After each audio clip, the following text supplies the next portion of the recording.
తెలంగాణలో అసెంబ్లీ ఎన్నికలు జరిగాక కాంగ్రెస్ మెజారిటీతో గెలిచాక సీఎం రేవంత్ రెడ్డి అవుతారని తెలిసి చాలా మంది కాంగ్రెస్ పార్టీలో ముందు నుండి ఉన్న సీనియర్ నాయకులు కాస్త గుస్సాయించారు.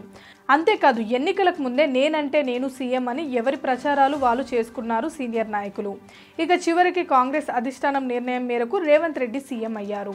అయితే రేవంత్ రెడ్డి సీఎం అయ్యాక తనకంటే సీనియర్లు అందరినీ కలుపుకుంటూ పోతున్నారు. అంతేకాదు రేవంత్ రెడ్డి రాష్ట్రానికి రావాల్సిన నిధుల గురించి ప్రధానమంత్రి మోడీని కలవడానికి ఒక్కడిగా వెళ్ళొచ్చాడు. కానీ ఆయన బట్టిని తీసుకువెళ్లడం వెనక ఒక కారణం ఉందని తెలుస్తుంది.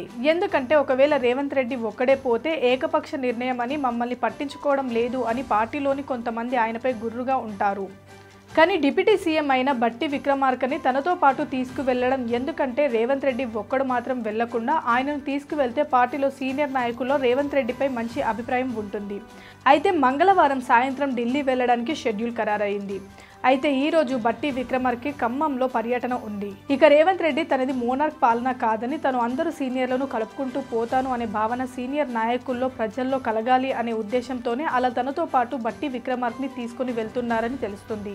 అయితే గతంలో కేసీఆర్ మాత్రం ఏ విషయంలోనైనా ఒక్కడే నిర్ణయం తీసుకునేవాడు, కానీ కాంగ్రెస్లో మాత్రం అలా కాదని అందరి అభిప్రాయాలతోనే ముందుకు వెళ్తామనే భావన అందరిలో కల్పిస్తున్నారు రేవంత్ రెడ్డి.